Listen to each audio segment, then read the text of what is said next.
It's so easy to forget something when you're doing the DET's read then speak questions, because each question has like 4 or 5 different parts and you have to talk a little bit about each of them and you've got so many things in your mind, and the only solution to this is practice. So in today's video, we're looking at 5 practice read then speak questions, and for each question I've also prepared a 160 level answer, and not even that, I'm going to teach you how to say that answer so you can also get 160 in the DET. So there's a lot of things planned. I think we should get started. Hello, I'm Francis from Last Minute English. Welcome to today's video. Now, we are going to be practicing read then speak. And if you haven't come across read then speak questions before, let's do a very quick summary and then we're going to get onto those 5 practice questions and full 160 level answers. So read then speak, it's pretty simple. You get a question. The question is quite long. This is the difficult part. Let's take a look at this one here. It says, talk about a place you'd like to visit in your free time. And then we have those extra points. Where is it? What do you do there? Who do you go with? And why do you enjoy going there? Now, you've got 20 seconds to think about it, to plan your answer, to think what high-level vocabulary can I use for this? And what actually am I going to talk about? And then you have 90 seconds to speak. As always, the more you speak, the better. There's only one read then speak question in the DET, but it's one of the difficult ones. It's an important one to prepare for because it contributes to your conversation and production subscores. So when you're answering read then speak, what strategy should you use? So one of the strategies that I teach in my DET Complete Preparation Course, and by the way, if you're interested, the link to that is here under the video, is this one. So let's take a look very quickly, step by step. So the first tip, include all of the points if you can. So we've got the main question and then the 4 bullet points. Try to include all of them. Also, if you're the sort of person who struggles to speak for long enough, that's going to give you more to say. Tip 2 is to connect your ideas using linking words, and we'll see a few linking words in one of the answers later. Tip 3 is to give reasons for your answers, like you might say why you decided to talk about this particular topic or some other reasons. The more reasons you give to explain, the deeper and more sophisticated your answer will be. Tip 4 is easier said than done. Very easy to say, very hard to do, but include some specific vocabulary and hopefully specific high-level vocabulary. The more you can do this, the higher your score is going to be. And tip 5 is try to give a natural delivery. That's the way that you say your answer. And that's something else we're going to be practicing in today's video. If you say your answer like this, then it is not natural. And that means you're you're speaking like a robot, you're going to get a robot score, which is a low score. So let's get started with our practice. We're going to do 5 practice questions in total. After each question, we're going to come back and I'll show you my answer. And don't worry about the timing. I'm going to show you all of the timing on the screen here in the video. So you'll see the question, 20 seconds, and then we'll keep showing you the question, but we'll also then start the 90-second speaking timer. And I really suggest that you try to really do the practice. Don't just fast forward to the bit where I'm speaking again. That's the easy way to do it. It's okay. If the choice is just watch my parts or turn off the video, I hope you watch my parts. But the even better choice is to actually try to answer yourself and then watch my part, and try to answer yourself and then watch my part. That's the best way for you to improve your score and get real practice. If you think, by the way, that doing 5 practice questions in one go is too much, and it is a lot, you can also save this video. You might just do 1 practice question today, then you can come back tomorrow, you come again, you do practice question 2, and day 3, practice question 3, and so on. So this is a good resource for you to use either all in one go, or again and again and again. And one more tip before we get started. This is something that is awkward, uncomfortable to do, but it does help you to understand your English better and also make the practice feel more realistic. And that is, get your phone out and record your answer as you're speaking. So you're not just like, and then I said 3 times. You're not just mumbling or like saying your answer in your head. You're actually saying it like you would in the test and talking to a computer like you would in the real DET. And if you do that, you can also listen back. And you might think that you said, I went to a beautiful ski resort last year. And then you think that's how you sound. And then you listen back and it's, I went to a beautiful ski resort. And it sounds we all sound weird, don't we? We sound different when we listen to ourselves. And so it's uncomfortable. But it's really important to do it because then you know, okay, this part, I am good at that. Maybe I'm better than I thought. But this part I need to improve. Maybe my fluency is still not good enough. So try to record your answer. So we're going to get started with question 1. This is definitely enough of me talking. Time for you to talk. So it's the same question that we saw before. So 20 seconds to prepare, 90 seconds to speak, and then afterwards I'll give you my answer and we can talk through it together. All right? Good luck. Have a try now.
Okay, welcome back. So, I've got a question for you just before I show you my answer. I'd love to know which place you decided to talk about, because I'm talking about a park, but I'm sure that your place could be something totally different.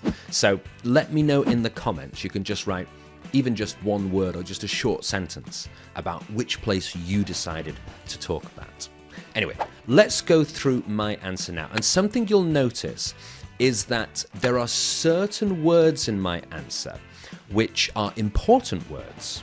And those words, I'll either like say them louder or I'll say them slower or I'll go up a little bit in my intonation. And so we've highlighted those words so that you can see which ones they are, okay? And also some words are not too important. So I say them like very quickly and almost like squash them together in my mouth. So we've prepared the answer to be as close to real English speaking as possible, okay? So you'll be able to notice that as you go, and when you're reading this, when you're practicing it yourself, which I hope you do, you'll be able to follow this same speaking style, and the more you do that, the better your English fluency is going to be and pronunciation, and also the more natural your English will sound. It's a really good way, like a quick way of making your English sound more natural.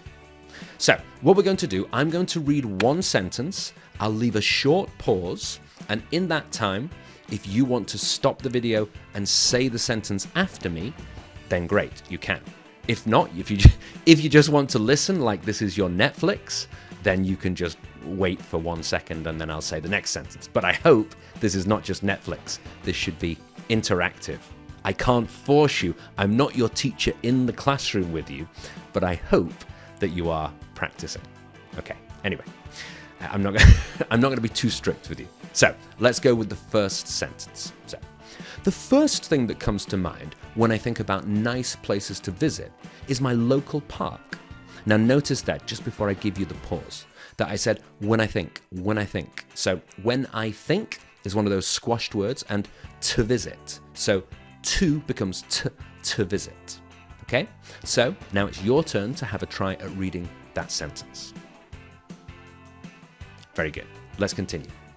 It's not very big, but it's perfect for sunbathing or taking relaxing walks.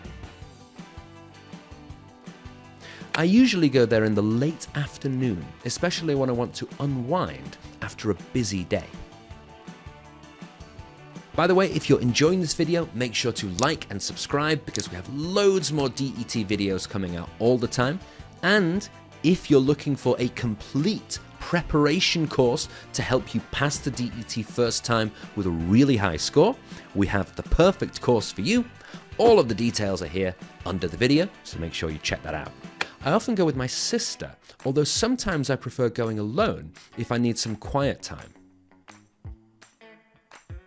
There's a little cafe nearby, so we sometimes grab a coffee and sit on a bench under the trees for a while. Notice there that for a while becomes for a while, for a while. That's a very common thing that we do in English, for a while. Okay.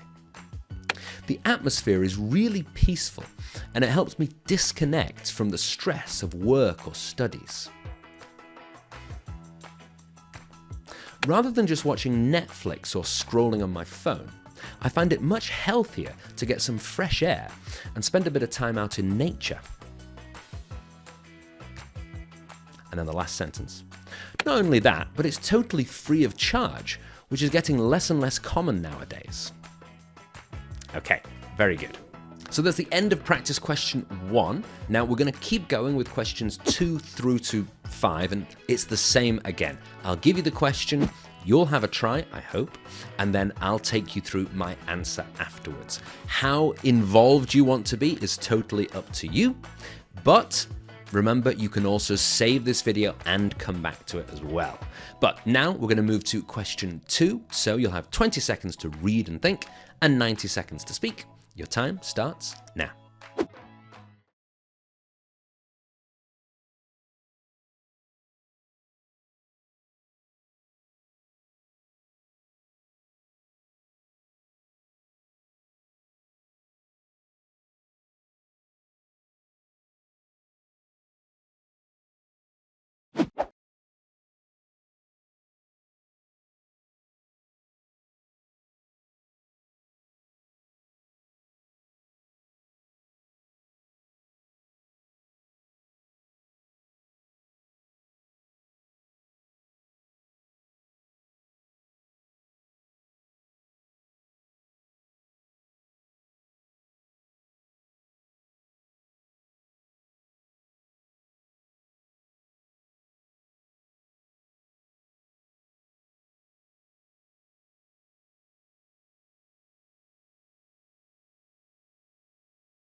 Okay, so welcome back. Now, we're going to get straight into my answer. And again, I've given you some words that are like important words, highlighted words, and also some words that we are like just like going through very quickly. So let's get started straight away. Again, I'll pause after each word and not after each word, sorry, after each sentence. After each word would be ridiculous. After each sentence, and then you can try to read that sentence after me. Okay? Here we go. One family tradition that stands out to me as being really enjoyable is our annual New Year's Eve gathering. Your turn. We always meet at my grandparents' house to have dinner, play games, and watch the fireworks at midnight. Despite the cold weather, we always go outside just before 12 to light sparklers and make a wish for the year ahead. And by the way, that for the, like we saw in the previous answer, for the, it becomes further. That's very, very common. Okay, you'll for the year. You'll very rarely hear native English speakers, if they're speaking normally, say for the something. They always say for the year. Then the next part, the whole family gets involved. Cousins, aunts, uncles, and even close family friends. Good. We all bring food to share, and someone usually puts together a quiz or a game to keep everyone entertained. It truly is a magical way to welcome the new year together, especially for the little ones. Notice again, for the little ones. Good. On top of all that, we all write down one goal we have for the coming year and put it in a jar. The following year, we read them aloud and see what everyone achieved. It's a small but meaningful moment that reminds us how much we've grown. Instead of just making resolutions privately, this tradition keeps us connected and makes goal setting a shared experience and one that means a lot to me. Okay, very good. And notice as well that we've used some linkers there. So this is the answer that I mentioned earlier, where we're using linkers to connect everything very nicely together. So 3 in particular that you can notice in that answer. We've got despite, we've got on top of all that, and we've also got instead of. So despite is introducing something that's contrasting. On top of all that is like an extra thing, and instead of is introducing an alternative, so saying the opposite or a different choice to something. And these are really good for making your organization as strong as possible, and that's one part of a really high level answer. Okay, let's move to question 3. So if you're still with me, then really good. The more you practice these, the higher your score is going to be, because you're being exposed to lots of different topics. They're all read then speak questions, but they're about different things. And so it's different vocabulary. It's also like different sentences. And each of my answers focuses on something a little bit different for the strengths that we're talking about. Why is it a high score? So the longer you can stay, the more things you will learn, of course.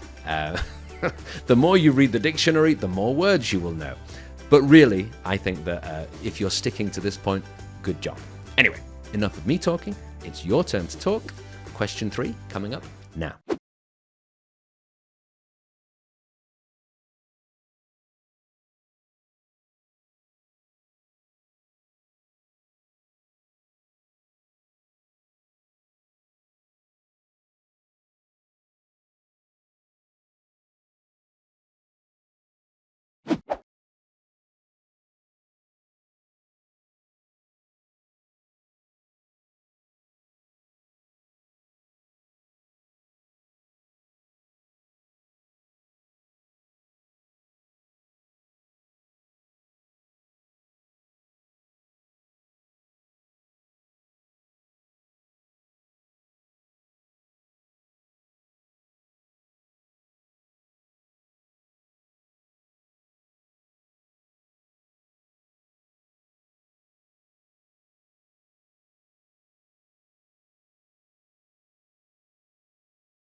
Okay, welcome back. As always, we're going to go straight into the answer, the high-level answer. And again, I'm going to leave a pause at the end of each sentence, and if you want, you can follow me. So, let's begin. When I think back to a project that took a lot of effort, I'll always remember organizing a charity event at my school to raise money for a local animal shelter. That's a tough sentence. Have a try now. All right, good. I came up with the idea after visiting the shelter and seeing how much help they needed. At first, I wasn't sure where to begin. That one's a little bit easier. However, I quickly made a plan, set deadlines, and asked a few classmates to help with tasks like promotion and contacting local businesses for donations. Tough one. There were definitely plenty of struggles along the way. For example, finding a suitable venue and convincing people to take part, but I didn't give up. It took a lot of grit and so many late nights, especially during the final week before the event.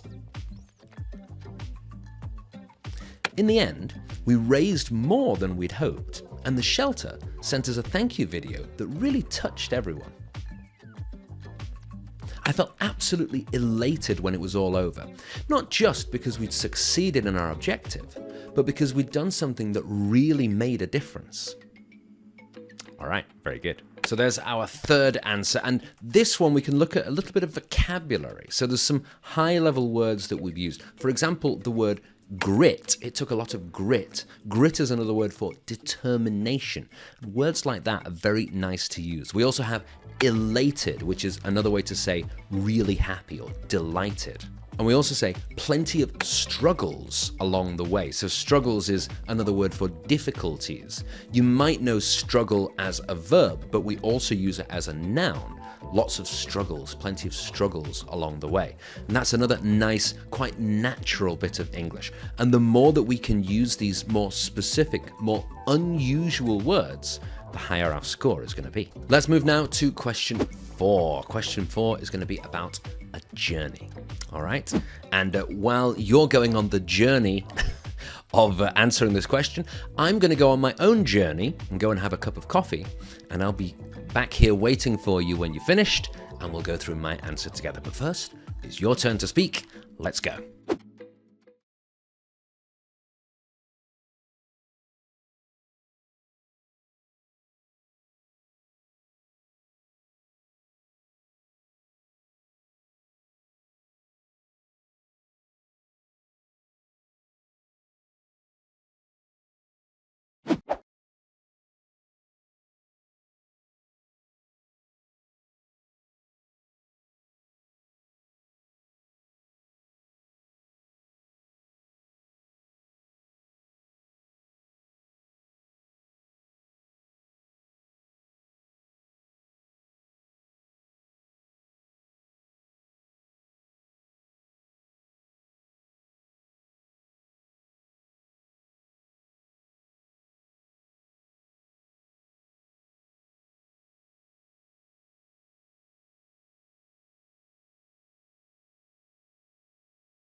Okay, so welcome back. You've finished your journey. Now it's time for me to start my journey through my answer.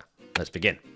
There's one particular holiday that comes straight to mind when I think about learning life lessons. A few years ago, I went on a hiking trip in the Pyrenees with two close friends of mine. We planned it as a short break from work, just a few days in nature to recharge our batteries. However, the trip didn't go quite as smoothly as we'd imagined. On the second day, we got lost after taking the wrong path, and we ended up walking for hours without seeing another person. With the benefit of hindsight, we should definitely have prepared more carefully and taken a proper map instead of relying on our phones, which eventually ran out of battery. And that always happens, right? Actually, that happened to me just a few days ago on a different trip. It was a really stressful experience at the time, but it taught us a lot about staying calm under pressure and supporting each other when things go wrong. Okay, very good. Looking back, I certainly believe that the experience made our friendship stronger.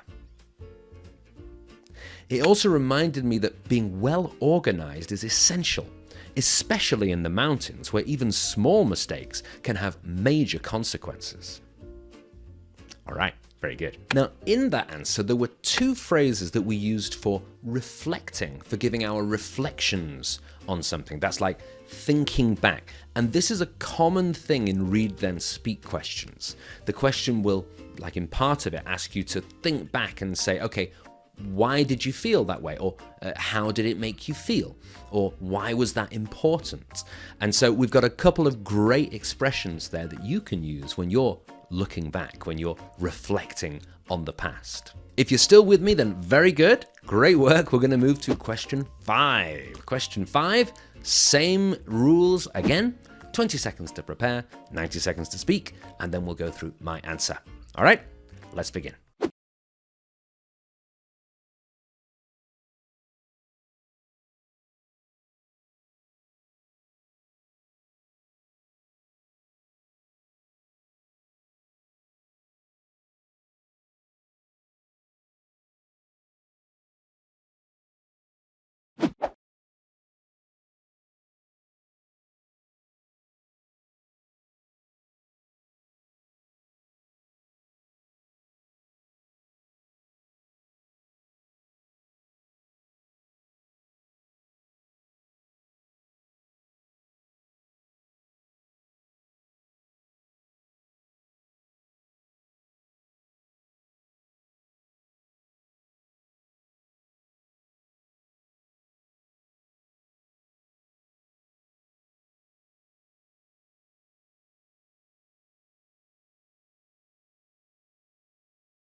So, welcome back. I hope you're not too stressed having talked about stress. Let me try to de-stress you a little bit with my high-level answer, all about stress. Stress. One activity that really helps me manage stress is open water swimming.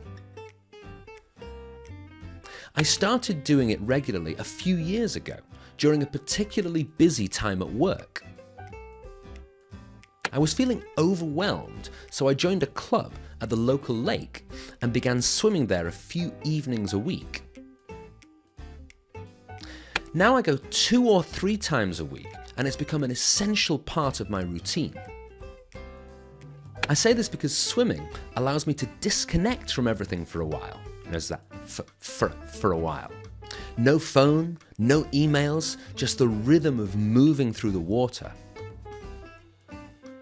It's calming and physical at the same time, which helps me release tension both mentally and physically. My perspective is probably shaped by the fact that I've never been great at sitting still or meditating. I need movement to clear my head, and swimming provides exactly that. It gives me time to think, breathe, and just be present. I always feel lighter and more focused afterwards. Okay, very good. Now there's two interesting phrases in there. We have, I say this because, and my perspective is probably shaped by.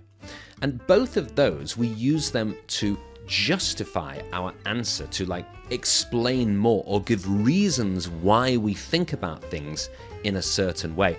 And that's a nice way to make your answer a little bit deeper, a little bit more high level, more sophisticated.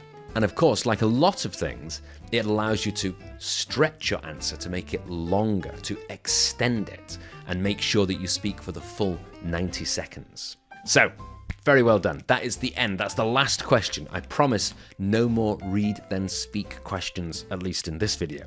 If you've got all the way to here, then very good job.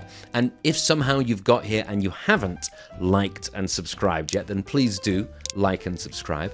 Remember as well to check out our DET Preparation Course if you want to get 120 or higher the first time you take the DET, and again the link is just here under the video. And if you're having the sort of day where you just want to watch more and more of my videos about DET, then a really good next video for you to watch would be this one, which is just up here, or again down here. It's all about some high-level vocabulary that you can use in Read Then Speak for any different question. Some really, really useful words and sentences in there that you can learn to boost your score. So make sure you check that out. Anyway, that's enough for now. I'm Francis from Last Minute English. Thank you very much for watching. Good luck in your DET.